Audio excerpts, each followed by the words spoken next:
welcome you to the Ultimate Cleveland Sports Show. Welcome to the PCC Let's go. Ultimate Cleveland Sports Show here on WKYC Channel 3. It's the Browns and the Niners 50 hours from now. I'm Jay Crawford. Later in the show, I'll give you my pre-written headline. Who wins this game and why? Bull? Jay, I'm Adam the Bull, and I'm going to tell you how P.J. Walker, yes, P.J. Walker and not Deshaun Watson, has a chance to get it done for a Browns victory. G. Bull is G. Bush, captain in the Kool-Aid Mafia. I'll tell you why. You will actually enjoy watching this game, even though Deshaun Watson is not playing. Jason? I'm Jason Lloyd. Remember that 80s movie, Full Metal Jacket? You're going to watch it again on Sunday. We'll talk about it later on. Mikey. Oh, no. I'm Mikey McNuggets, and the best individual one-on-one matchup in the entire NFL this weekend is happening right here in Cleveland. We're going to tell you who's going to win. Yeah, I think I know what that matchup is, and it's worth the price of admission. It's two future Hall of Famers going up against one another, mano a mano, a lot of strength in that matchup. It may have something to do with who wins the game. All right, let's start with a bit of breaking news. It came out this morning. It is official. The Browns have now officially ruled out Deshaun Watson for Sunday's game against the 49ers. And, guys, that means P.J. Walker, and I'm not talking about, Walker, Texas Ranger. I didn't even know what this guy looked like until I saw his picture earlier today. That can be a bit of a problem. He's the quarterback. Simply asked, what does he have to do for this team to win?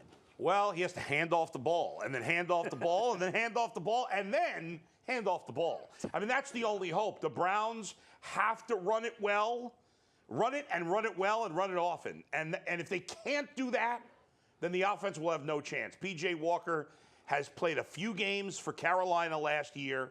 He had one game. There was one game, a wild one in overtime. I think they beat Atlanta, where he played pretty well. Outside of that, he's really struggled mightily in his career.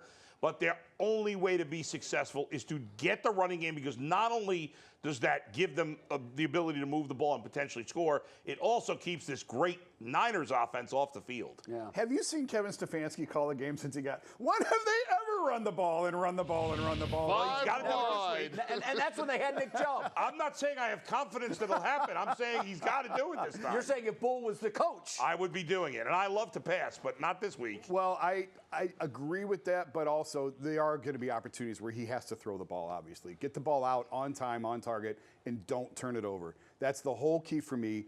Interceptions are a backbreaker in this game. You cannot give San Francisco a short field. You will have no chance to win this game. Be cautious with the ball. Be careful with the ball. Don't throw it into tight coverages. We saw some horrible throws from DTR a couple weeks ago. The game was too fast for him. That can't happen again. Just be conservative with it.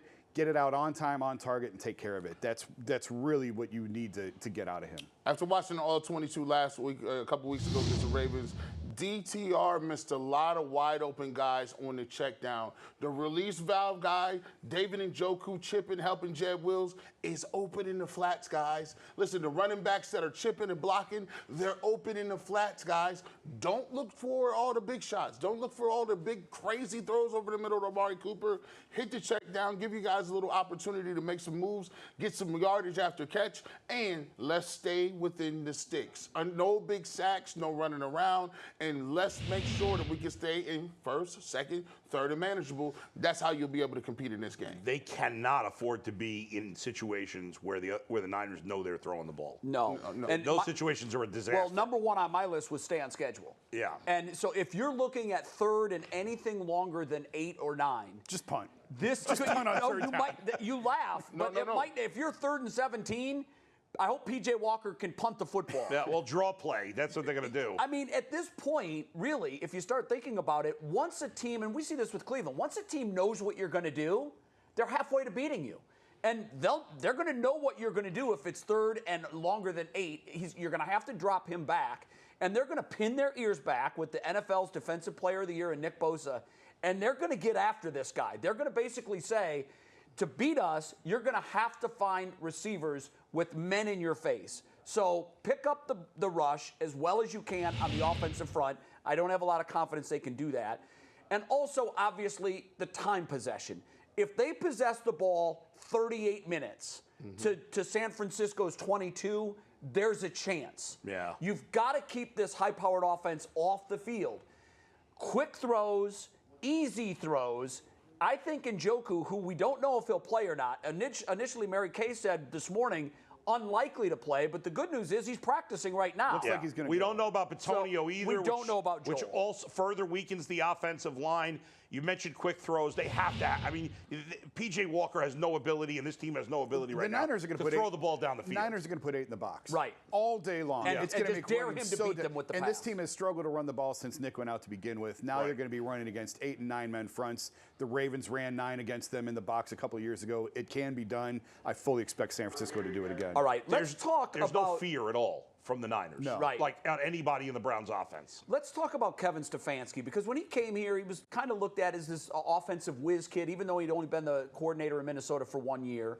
His 2020 season, we saw flashes of that. We saw a diverse offense. They made the playoffs. Everything looked good. But I think offensively, he's taken a step back in each of the last 2 years. Is this the game where he can restamp his offensive genius credentials with a win over this team? Will that kind of cement him as, oh, yeah, this guy can do it? I think it's asking a lot. When you had P.J. Walker as your quarterback and no Joel Bitonio and no Nick Chubb, and you want him to make But it's this going to the take a mastery genius game. effort to do that. But this is what I'll say about Kevin. He got the best out of Jacoby Brissett. He got the best out of Baker Mayfield. Guys, if you go back and look at their quarterback rating over their careers, they had their best seasons with Kevin. He can get the most out of average quarterbacks, and P.J. Walker, if I'm being kind, is an average NFL quarterback. So he knows how to work with limited quarterbacks. He knows how to get the best out of them. It's just a tall task. If you want to stake his reputation on this game with no Bitonio, no Deshaun, no Nick Chubb, and this is the game you want him to go out and cook you a meal, boy, you better take some Pepto. Listen, man, I know that he gets the best out of average people. My ex-wife said the same thing about me. But at the end of the day, you got to actually be able to do something with what you got in the stables. I would respect him if he's able to do something he didn't do last week, which is get DTR in a position to make easy, comparable throws that he can be confident and build some momentum with. You got P.J. Walker in this game as well. I don't want to see the 5 wide, Kev. No 5 wide. Turn around and hand it off. I understand you're going to have to throw the football, but always give these guys a run-pass option, because when you're playing a defense like this, it's going to be uphill battle. I think that he was never really too much of a genius, but I will give him credit if he can come in with a great defense like this and keep this game close. This could be the week where we go back to 13 personnel and a lot of 3 tight ends. Mikey McNuggets mentioned yesterday this question: can Stefanski get his genius credentials back? I laughed out loud. He never had genius credentials, and I'm someone who's defended Stefanski as much as anybody in this town. He's done a perfectly okay job with the offense at times, and yes, he got the best out of Baker at the end of 2020, although Baker's playing well right now, so we'll see if it ends up being the best by the end of this year. And I guess he got the best out of Jacoby Brissett. It wasn't that good. No genius credentials. There's only like 3 or 4 offensive coaches in the league who I would say genius credentials. Nobody would ever confuse Kevin Stefanski with an offensive play-calling genius, ever. Not in 2020, not now. He's okay, but that's it. So here's the problem I have with this, and I've talked about this for the last year and a half on the show. I see flashes of brilliance. I see there's potential to be a genius, because he has not been a genius for any long stretch in the NFL. But when you look at his record against the Cincinnati Bengals, who have been the yardstick in this division while Stefanski has been here, they can't beat Kevin Stefanski. And Kevin Stefanski's offense in all of those games against the Bengals looks like the offense that can take you to an AFC Championship game. The problem is, the second the lights go out in the stadium after the Bengals-Browns game, that genius dissipates.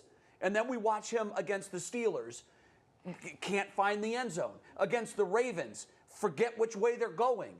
I need some sort of consistency and stability out of Kevin Stefanski. I don't think just because he's had some good games against the Bengals that gives him genius But credentials. Bull, the Bengals are a great team. Yeah, but first of all, the offense wasn't great against the Bengals in this first game this year. The Bengals beat them I don't the know, second they game. scored 27 on a bad field. Yeah, but the defense contributed to that too, big They did, time. but the offense was... the offense was not very good in that game. When you beat the AFC, a team that's earmarked for the AFC Championship game, by 24... I hear you, but that was more about the defense than the offense. That makes you a one-trick pony.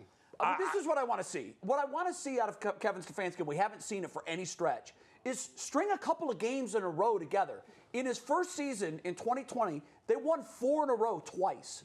He hasn't done that since. He only won 3 in a row once since then, and that was in 21. After that, it's win, lose, win, lose. It's laughable to say he has genius credentials. He's never won a playoff game. The team won 1 playoff game without him. That's fact. And that's it. That's a fact. He has no genius credentials. That's laughable. It's ridiculous. And Mike should be punched in the face for the question. You're revoked. No That's genius. a little extreme. It's pretty extreme.